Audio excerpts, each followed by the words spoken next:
Kita melanjutkan expository preaching dari Book of Genesis. Hari ini kita membaca dari Kejadian pasal 39 ya. Yusuf di rumah Potifar. Kejadian pasal 39. Saya akan baca.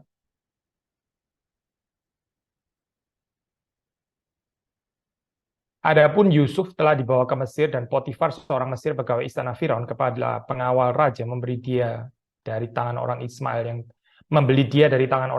yang telah membawa dia ke situ. Tetapi Tuhan menyertai Yusuf sehingga menjadi seorang yang selalu berhasil dalam pekerjaannya. Maka tinggallah ia di rumah tuannya, orang Mesir itu. Setelah dilihat oleh Tuhan bahwa Yusuf disertai Tuhan dan bahwa Tuhan membuat berhasil sesuatu yang dikerjakannya, maka Yusuf mendapat kasih Tuhan dan ia boleh melayani dia. Kepada Yusuf diberikannya kuasa atas rumahnya dan segala miliknya diserahkannya pada kekuasaan Yusuf. Sejak ia memberikan kuasa dalam rumahnya dan atas segala miliknya kepada Yusuf, Tuhan memberkati rumah orang Mesir itu karena Yusuf, sehingga berkat Tuhan ada atas segala miliknya, baik yang di rumah maupun yang di ladang. Segala milik yang diserahkan pada kekuasaan Yusuf, dan dengan bantuan Yusuf ia tidak usah lagi mengatur apa-apa selain dari makanannya sendiri. Adapun Yusuf itu manis sikapnya dan elok parasnya. Selang beberapa waktu istri tuannya memandang Yusuf dengan berahi lalu katanya, marilah tidur dengan aku. Tetapi Yusuf menolak dan berkata kepada istri tuannya itu, dengan bantuanku, tuanku itu tidak lagi mengatur apa yang ada di rumah ini. Dan ia telah menyerahkan segala miliknya pada kekuasaanku. Bahkan di rumah ini ia tidak lebih besar kuasanya daripadaku. Dan tiada yang tidak diserahkannya kepadaku selain daripada engkau, sebab engkau istrinya. Bagaimanakah mungkin aku melakukan kejahatan yang besar ini dan berbuat dosa terhadap Allah? Walaupun dari hari ke hari perempuan itu membujuk Yusuf, Yusuf tidak mendengarkan bujukannya itu untuk tidur dan di sisinya, dan bersetubuh dengan dia. Pada suatu hari masuklah Yusuf ke dalam rumah untuk melakukan pekerjaannya, sedang dari seisi rumah itu seorang pun tidak ada di rumah. Lalu perempuan itu memegang baju Yusuf sambil berkata, marilah tidur dengan aku. Tapi Yusuf meninggalkan bajunya di tangan perempuan itu dan lari keluar. Ketika dilihat perempuan itu bahwa Yusuf meninggalkan bajunya dalam tangannya dan telah lari keluar, dipanggil nyalah seisi rumah itu, lalu katanya kepada mereka, lihat dibawanya kemari seorang Ibrani, supaya orang ini dapat mempermainkan kita. Orang ini mendekati aku untuk tidur dengan aku, tapi aku berteriak-teriak dengan suara keras. Dan ketika didengarnya bahwa aku berteriak sekeras-kerasnya, ditinggalkannya lah bajunya padaku. Lalu ia lari keluar. Juga ditaruhnya baju Yusuf itu di sisinya sampai tuan rumah pulang. Perkataan itu juga lain diceritakan perempuan itu kepada Potifar, katanya, hamba orang Ibrani yang kau bawa kemari itu datang kepadaku untuk mempermainkan aku. Tetapi ketika aku berteriak sekeras-kerasnya, ditinggalkannya bajunya padaku, lalu ia lari keluar. Baru saja didengar oleh tuannya perkataan yang diceritakan istrinya kepadanya, begini-begitulah aku diperlakukan oleh hambamu itu, maka bangkitlah amarannya. Lalu Yusuf ditangkap oleh tuannya dan dimasukkan ke dalam penjara, tempat tahanan-tahanan raja dikurung. Demikianlah Yusuf dipenjarakan di sana. Tetapi Tuhan menyertai Yusuf dan melimpahkan kasih setianya kepadanya dan membuat Yusuf kesayangan bagi kepala penjara itu. Sebab itu kepala penjara mempercayakan semua tahanan dalam penjara itu kepada Yusuf dan segala pekerjaan yang harus dilakukan di situ, dialah yang mengurusnya. Dan kepala penjara tidak mencampuri segala yang dipercayakannya kepada Yusuf karena Tuhan menyertai dia. Dan apa yang dikerjakannya dibuat Tuhan berhasil. Demikian bacaan firman Tuhan, mari kita masuk dalam doa. Tuhan berkati untuk perenungan pada hari Minggu ini. Tuhan menolong baik hamba-Mu maupun setiap kami yang mendengarkan. Sekali lagi Engkau boleh menyapa kami dengan firman-Mu yang berkuasa untuk menguduskan kami, membuat kehidupan kami lebih lagi hidup berkenan di hadapan Tuhan. Berikan pertumbuhan kepada jemaat Tuhan melalui pemberitaan firman Tuhan ini, dan berikan kepada kami hati pikiran yang tenang dari awal sampai dengan akhir. Demi Yesus Kristus kami berdoa. Amin. Ya, so kalau di dalam minggu yang lalu kita merenungkan ini ya, ada dosa yang lebih serius daripada dosa seks ya, seperti kita sudah bahas, saya nggak akan mengulang lagi. Maka di dalam perikop ini ya, ini diadres tentang pentingnya integritas, menjaga kesucian hidup ya dari dosa seks. Ini bukan berarti terus kemudian dosa seks jadi nggak apa-apa ya, bukan ya.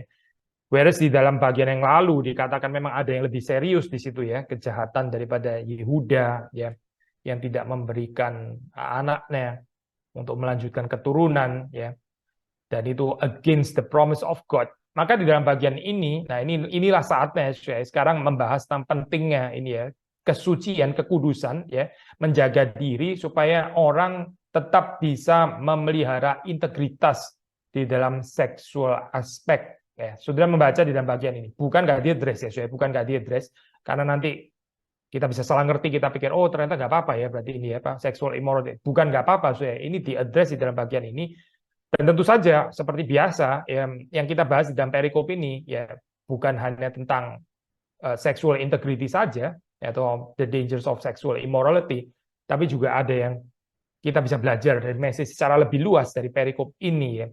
Saya percaya ceritanya, alur ceritanya cukup jelas di situ ya. Plotnya nggak ada yang membingungkan kita gitu.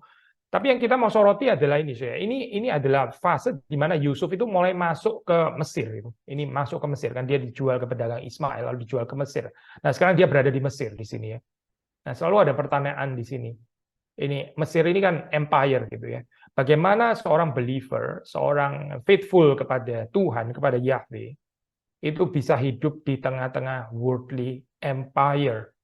Ini juga adalah pertanyaan untuk saudara dan saya, bagaimana kita bisa hidup di Stockholm, bisa hidup di Hamburg, di München, di Swiss ya, dengan worldly empire, nah, bukan Mesir, tapi sort of ada empire juga di sana, ada ideologi yang sedang berkuasa.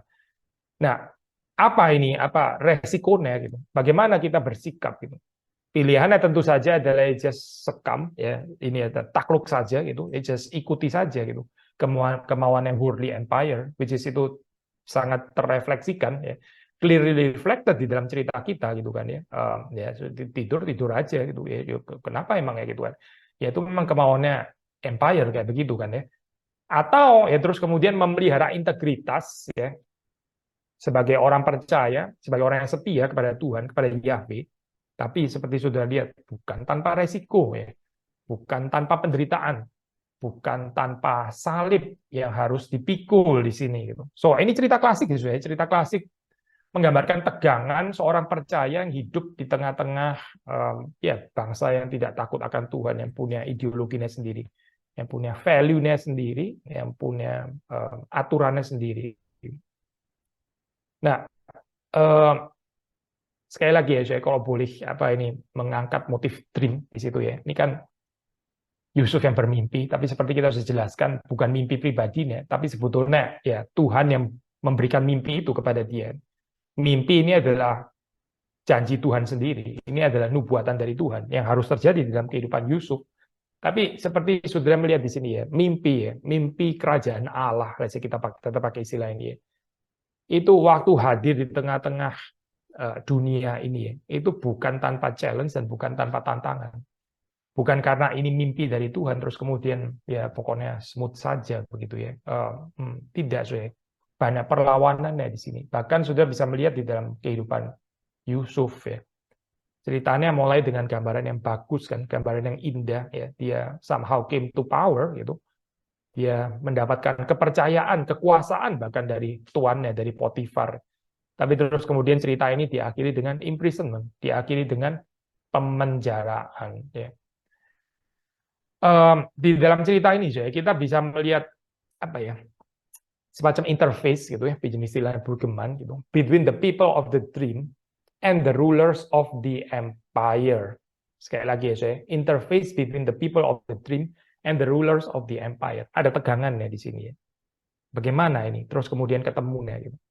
Satu sisi ini adalah bangsa yang ini sekarang diwakili oleh pribadi Yusuf ya, tapi bangsa Israel yang digerakkan oleh mimpi yang dari Tuhan ya, mimpi kerajaan Allah itu ya. Saya pakai istilah mimpi di sini di dalam pengertian yang tinggi ya, bukan dalam pengertian mimpi siang hari bolong, bukan. Tapi di dalam pengertian yang tinggi, ini yang intended, direncanakan oleh Tuhan ya, the people of the dream, Israel yang sekarang diwakili oleh Yusuf.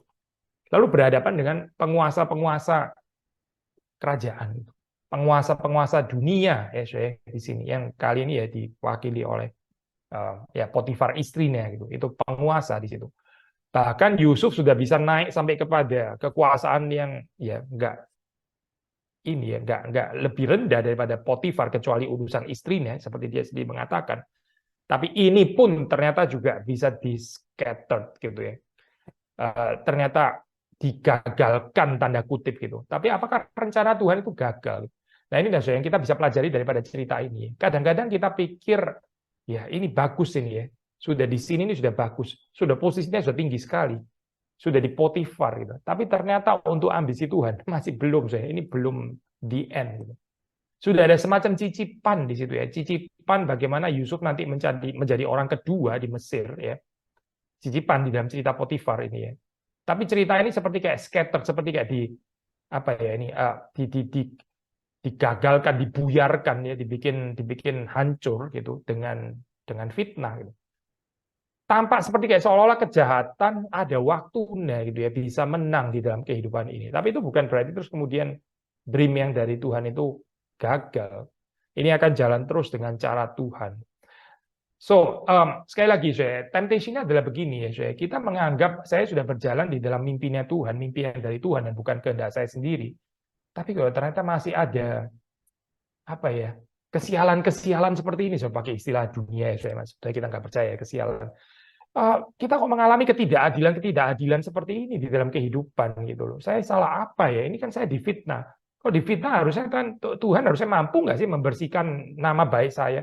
Orang saya betul-betul sudah memelihara integritas, kok malah fitnah yang menang gitu kan ya?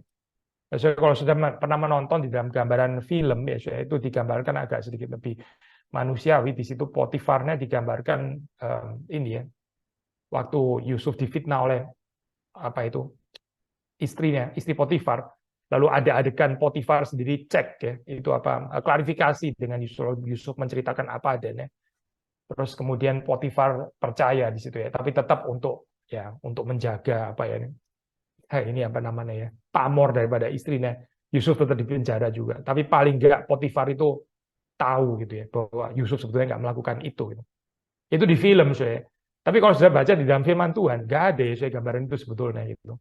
Yang sudah baca di sini adalah Potifar marah lalu menjebloskan Yusuf ke penjara. So, berdasarkan pembacaan yang sederhana ya, kita lebih safe untuk mengambil kesimpulan bahwa Potifar pun kemakan oleh fitnah daripada istrinya. Nggak sepositif gambaran film bahwa Potifar sebetulnya mengerti kalau Yusuf itu sebetulnya nggak berniat meniduri istrinya begitu ya. Tapi apa boleh buat karena dia harus mempertahankan istrinya juga, akhirnya Yusuf tetap dilempar ke penjara gitu.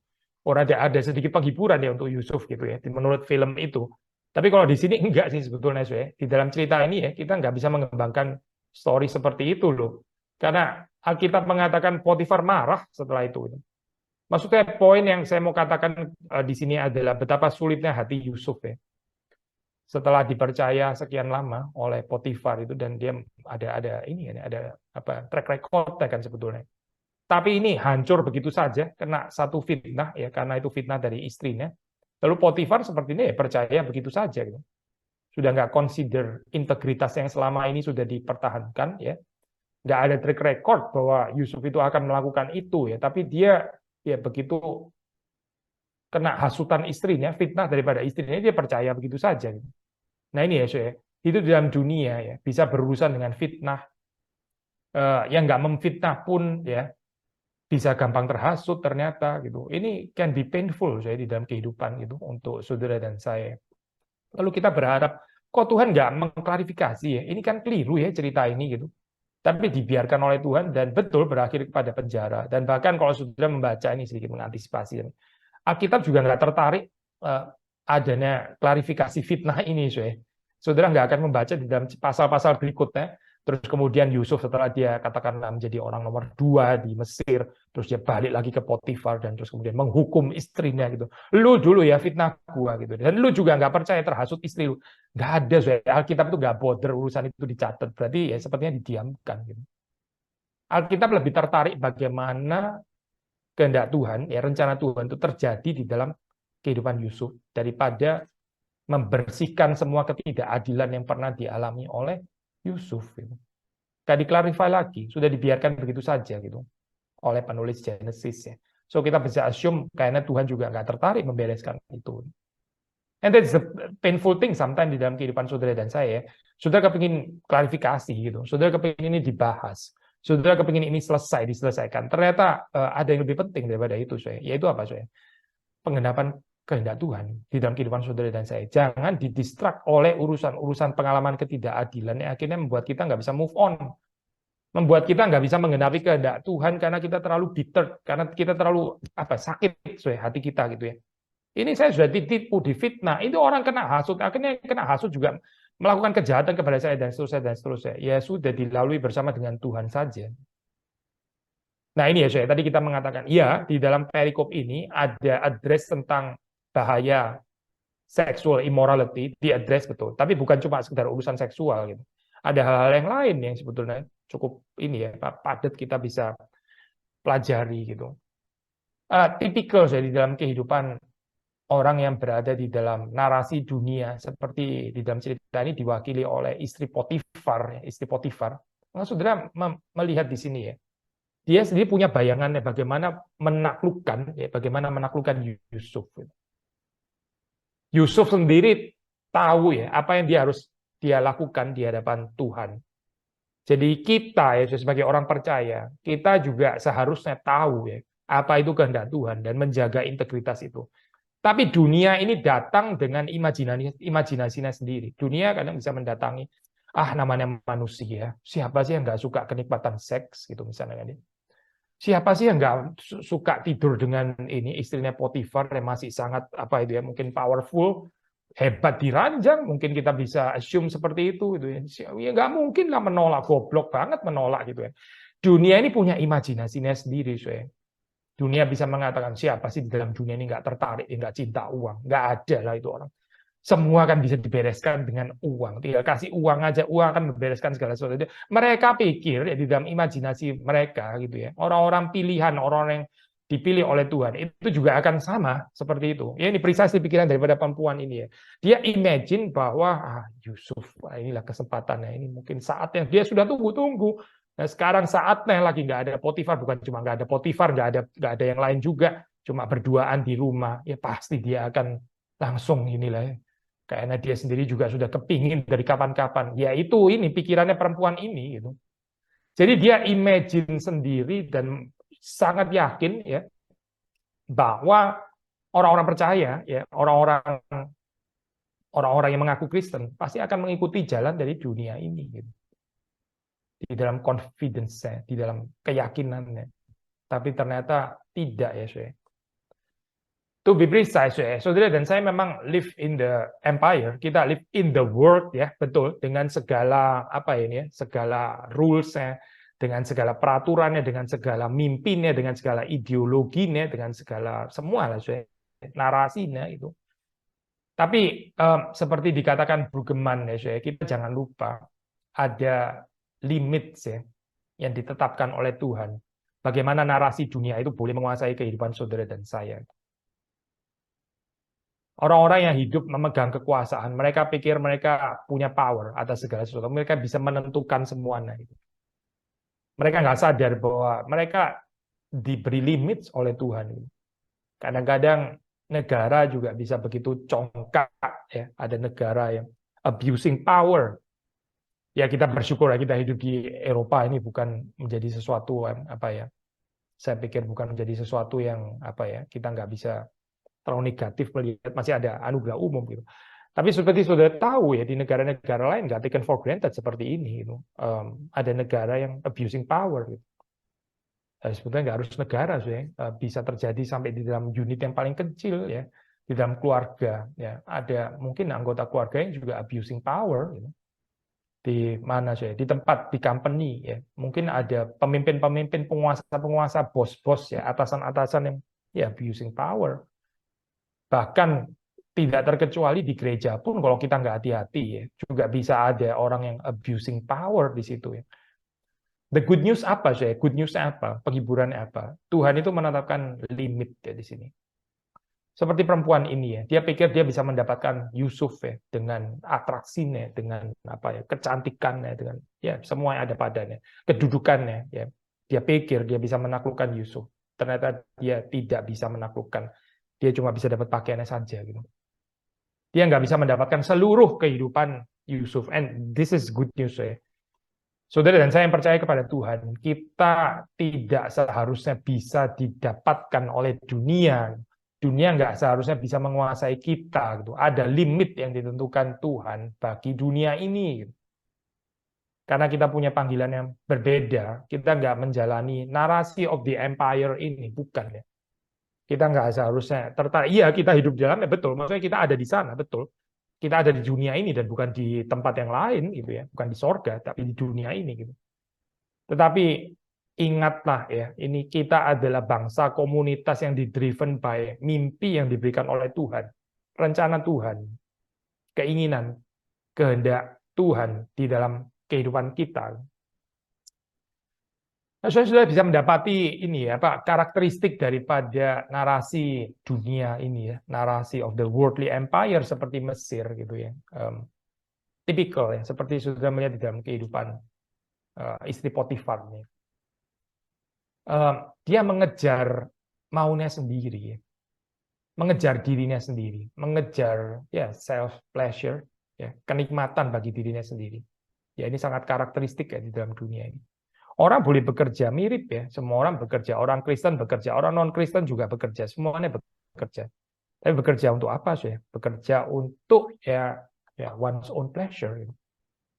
Bekerja itu ya kalau bisa sih nggak usah bekerja gitu misalnya ya. Tapi bekerja untuk apa? Ya bekerja supaya ntar dapat uang, uangnya bisa dipakai untuk membeli pleasure, untuk membeli happiness. Happiness-nya siapa? Ya happiness-nya saya lah. Happiness-nya siapa lagi? Pasti happiness-nya saya. Saya and my family. Tipikal ya saya di dalam hal ini ya. Ya kepingin ini ya, apa melampiaskan seks. Saya nggak tahu Alkitab sih nggak bilang ya. Kita juga nggak bisa mengembangkan terlalu jauh di situ. Mungkin saja istri Potifar ini sudah bosen ya. Potifar mungkin ya sering keluar atau mungkin nggak terlalu bergairah lagi. Terus Yusuf ini seperti masih muda. Wah ini darah segar, darah baru. Tapi intinya apa sih? Ya intinya adalah ini cari pleasure untuk dirinya sendiri. Mereka melihat orang-orang ini ya seperti istri Potifar ini melihat ini sebagai satu jalan yang bisa didapatkan karena mereka punya resources untuk itu. Tipikal kan pemikiran dunia. Saya bisa mendapatkan ini. Saya entitled untuk dapat ini. Kenapa? Karena saya kaya. Karena saya punya posisi. Karena saya punya power. Dan dia kan bawahan. Ya tinggal ini aja. Saya cantik ya. Saya ini apa ada modal gitu. Ada modal. So apa yang menghalangi saya untuk mendapatkan pleasure for myself ini? Tetapi Yusuf ya, yang mewakili orang-orang percaya tahu bahwa ini adalah jalan menuju kepada kebinasaan. Ini adalah jalan yang menuju kepada kehancuran. Dan ini dikenali dengan tepat ya oleh Yusuf. Saudara membaca di situ ya. Ini menarik buat saya kata ini ya. Jadi saudara bisa melihat di dalam perkataan Yusuf di situ dia memiliki respect ya. Baik kepada Potifar maupun kepada Tuhan. Dua-duanya saya. Ini kalau saudara membaca di ini ya. Ayat yang ke-9 ya, setelah dia menolak refuse itu apa seduction daripada istri Potifar.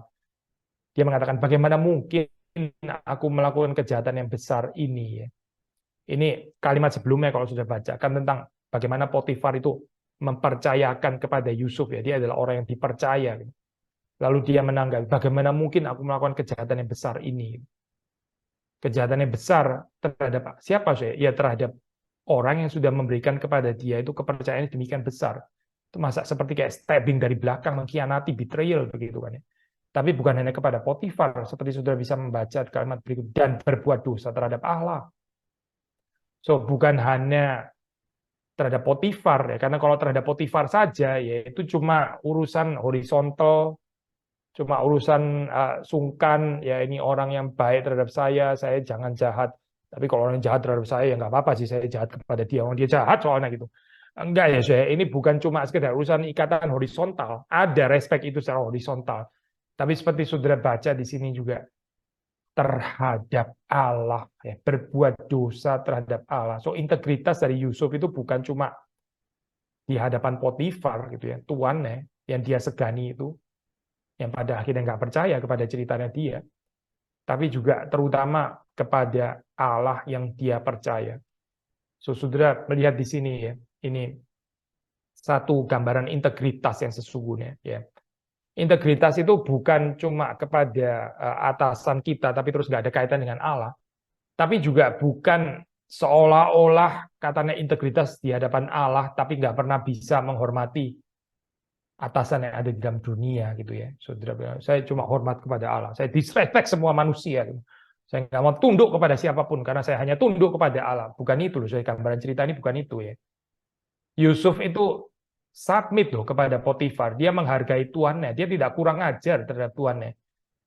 Tapi juga bersama dengan itu, dia juga sangat menghormati Allah yang dia percaya. So, saudara melihat di sini gambaran, ya, living in the worldly empire.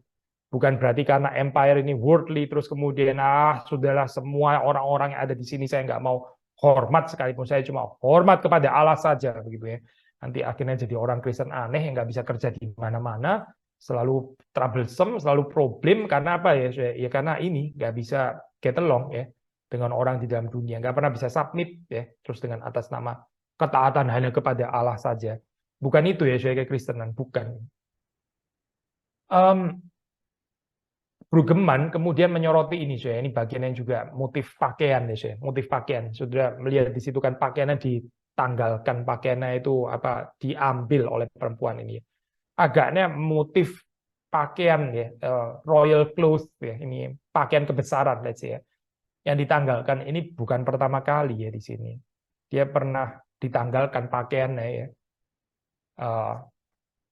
oleh saudara-saudaranya yang iri itu, pakaian yang dari ayah yang mengasihi dia.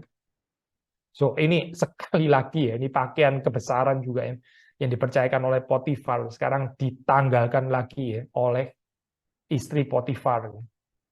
So apa yang kita bisa belajar dari sini ya? Ini ada kalimat yang indah dari Brueggemann. Dia bilang ini, the clothes do not make this man. The clothes do not make this man.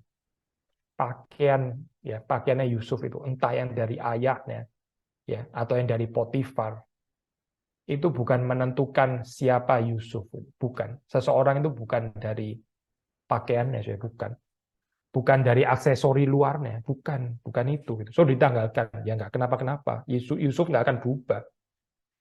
It is the dream that makes this man and that the woman cannot take from him. Ini kalimat bagus sekali ya, saya. Mimpi yang dari Tuhan, itulah saya menentukan siapa itu Yusuf. Dan ini ya, ini nggak bisa diambil oleh perempuan, nggak bisa diambil oleh istri Potifar itu, yang jahat itu, nggak bisa diambil. Dia cuma bisa mengambil pakaiannya, ya sudah mengambil pakaiannya. So what ya? Itu pakaian kebesaran. Memang certainly bukan nothing sih ya, itu something. Tapi for sure bukan everything sih ya. Orang bisa merusak, menghancurkan nama kita, bisa saja gitu. Seperti di sini Yusuf difitnah gitu. Orang bisa merusak tampak luar kita secara fisik ya, apa atribut-atribut yang di luar. Tapi orang nggak mungkin pernah bisa merampas iman, pengharapan, cinta kasih kita kepada Tuhan. Itu orang nggak bisa merampas, kecuali saudara dan saya sendiri yang menghinanya. Ya itu lain urusan ya. Kalau kita sendiri nggak menganggap itu penting ya. Kita lebih mementingkan jabatan kita lebih mementingkan nama kita ya. Kita lebih mementingkan apa ini ya, impression orang lain tentang kita. Ya ini yang jadi masalah, saya. Akhirnya kita bisa menukar dengan iman, pengharapan dan cinta kasih. Padahal ini ya, saya, ini yang nggak bisa diambil oleh siapapun. Luther di dalam ini ya, apa itu lagu Ein fester Burg, Mighty Fortress is our God ya. Dia mengatakan ya itu mau tubuh ya atau istri, anak ya. Itu semua bisa diambil daripada kita. Ya. Cuma satu yang nggak bisa diambil dari kita, ya iman kita kepada Tuhan. Tuhan itu nggak bisa diambil daripada kita. Kesetiaan kita kepada Tuhan nggak bisa diambil. Nah ini merefleksikan apa yang dikatakan oleh Paulus ya, dibahas di Irak ya, ayat ini ya, kalau sudah masih ingat. Nggak ada yang bisa memisahkan kita dari kasih Kristus, nggak ada. Apapun itu sih, penderitaan apapun ya. kerusakan apapun yang bisa ditimbulkan, itu nggak akan pernah bisa memisahkan kita dari kasih Kristus. So ini saudara pegang. Semua yang lain itu nggak ada yang seperti cinta kasih Kristus di dalam kehidupan saudara dan saya. Maka kita jangan jangan khawatir untuk hal-hal yang nggak menentukan siapa kita. Untuk kasus Yusuf ya pakaiannya gitu ya. Ya oke, pakaiannya. Ya again, memang sih bukan nothing ya. Tapi for sure itu bukan everything, is a merely something. Tapi yang pasti ini nggak menentukan siapa itu Yusuf. Rencana Tuhan nggak akan gagal, ya. Perkenanan Tuhan di dalam diri Yusuf itu nggak akan gagal, nggak akan dibuyarkan. Hanya gara-gara Yusuf nggak pakai pakaian itu lagi. Oh enggak lah, saya pasti tidak. Gitu.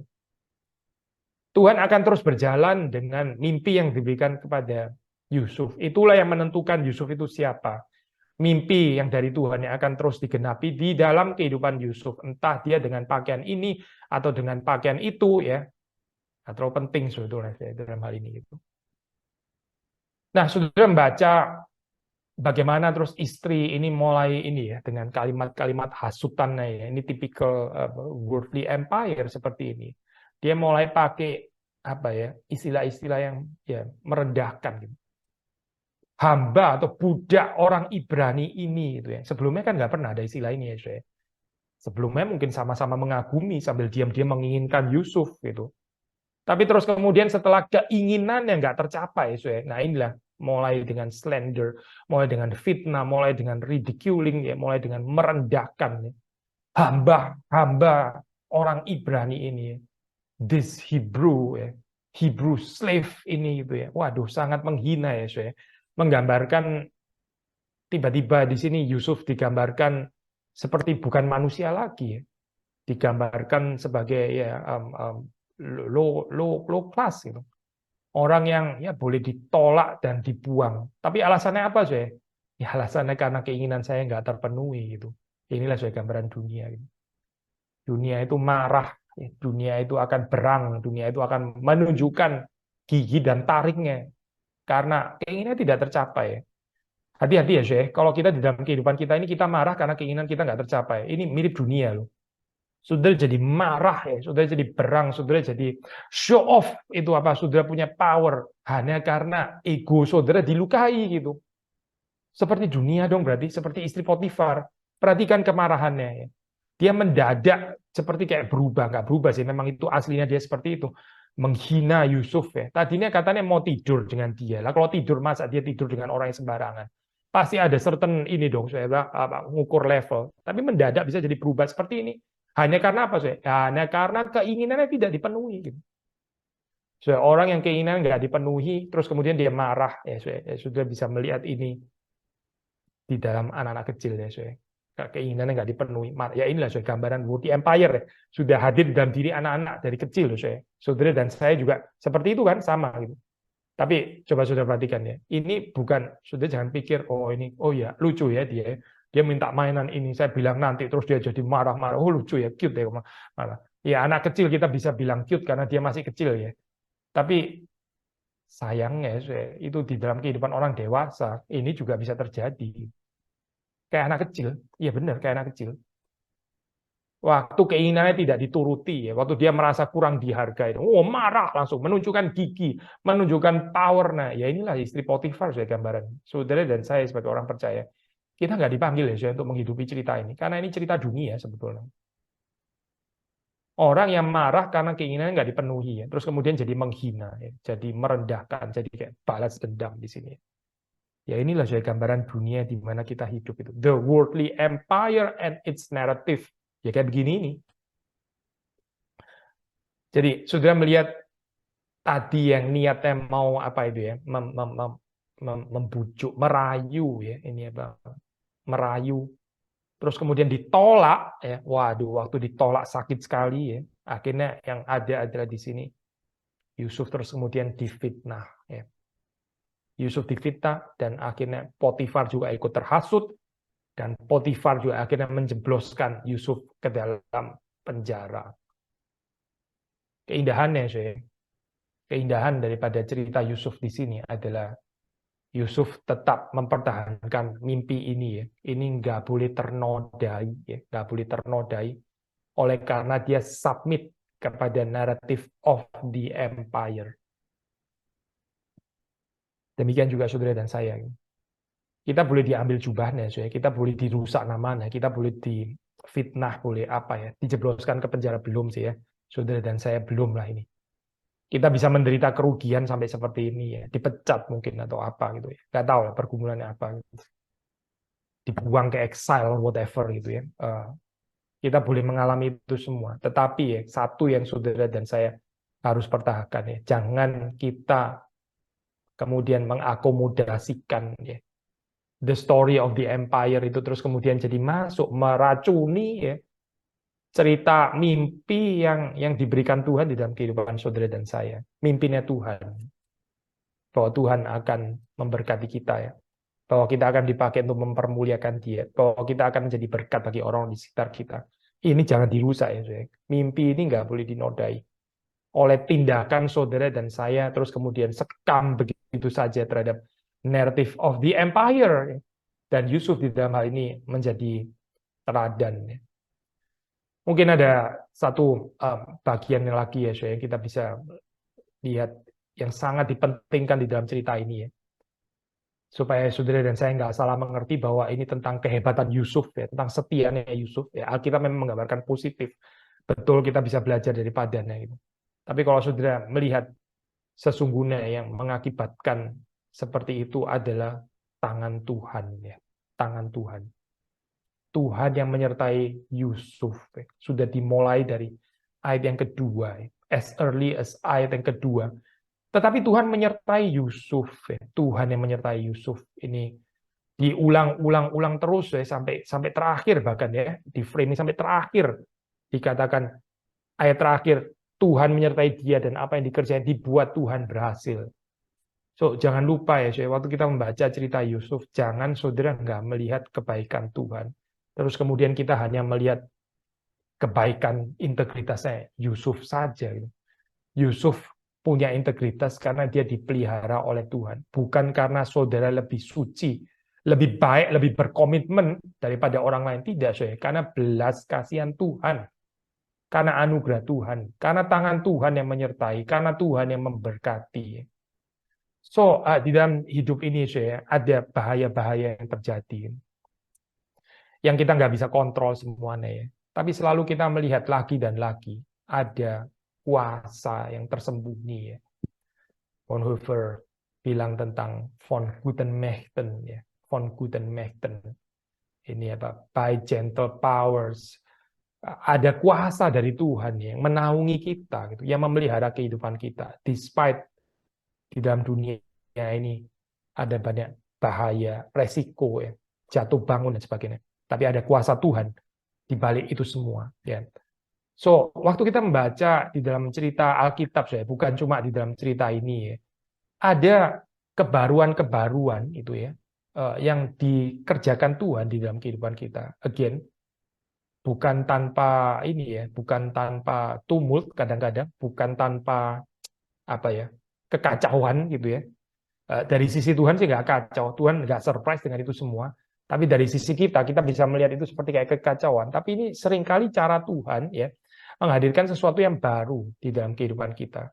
Coba saudara lihat lagi, baca di dalam cerita Yusuf. Ini kan sudah cerita bagus ya. Di Potifar, dihargai, diberikan kekuasaan ya. Tapi terus kemudian ada tumult ini ya, ada goncangan, goyangan ini melalui gara-gara istrinya Potifar yang kepingin tidur dengan dia. Akhirnya Yusuf harus mengalami ini semua gitu ya. Tapi coba saudara lihat ya, ini adalah semacam perjalanan yang baru lagi untuk Yusuf ya. Di penjara, seperti kita tahu di dalam ceritanya ya. Itu supaya nanti dia terus kemudian bisa berjumpa dengan juru minuman, juru makanan raja itu kan. Juru makanan, juru minuman Firaun.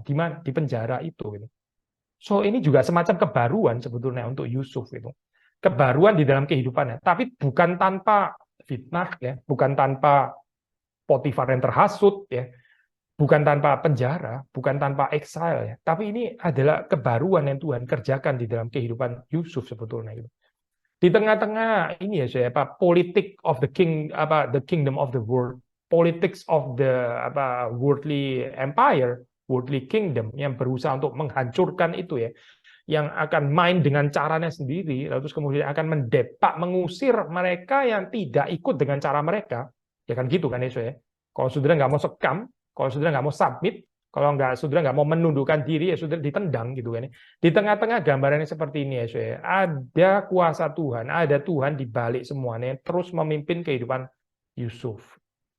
Nah, ini mengingatkan kita apa yang dikatakan oleh Yesus Kristus juga ya di Amanat Agung, Matius 28. Yesus mengatakan, I am with you always. Aku menyertai kamu sampai kepada akhir zaman. Aku menyertai kamu.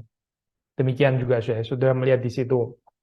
Yusuf adalah seseorang yang disertai Tuhan di dalam kehidupannya. Dan inilah saya yang kita perlu di atas semua yang lain gitu. Hidup boleh kacau ya saya. Hidup boleh ya ternyata cuma sampai di sini saja gitu promosinya. Ya, setelah itu ya diturunkan lagi. Bahkan lebih buruk dari sebelumnya gitu ya. Sekarang penjara gitu.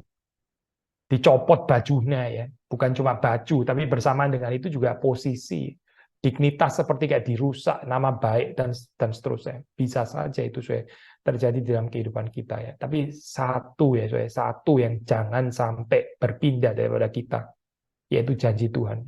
I am with you always. Tuhan menyertai kita, Tuhan menyertai saudara dan saya. Mari kita masuk dalam doa.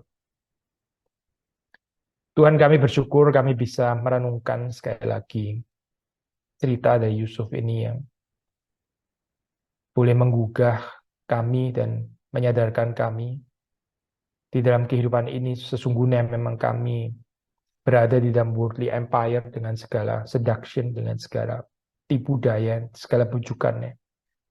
Ampuni kami ketika kami pernah menyerah, dan tolong supaya Engkau membangkitkan kami kembali, sehingga kami boleh berjalan di dalam jalan yang Tuhan tetapkan, menggenapi mimpi yang kami terima dari Tuhan, berbagian di dalam mimpi kerajaan Allah, berbagian di dalam narasi, di dalam ceritanya.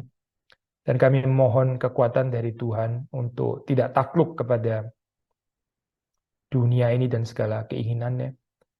Karena dunia dan segala keinginannya ini akan binasa. Tetapi orang yang berpegang kepada Tuhan, yang melakukan kehendak-Mu, akan hidup selama-lamanya. Kami berdoa supaya Tuhan memberi kepada kami pertolongan, anugerah Tuhan untuk terus setia, taat kepada Tuhan. Dan kami akan menyaksikan melihat bagaimana Tuhan mengendapi rencana-Mu di dalam kehidupan kami. Juga bagi jemaat Tuhan, baik yang ada di Stockholm, yang ada di Hamburg, yang ada di München, atau yang ada di Swiss, di Bern, Tuhan memberkati kami semua. Demi Yesus Kristus kami bersyukur. Amin.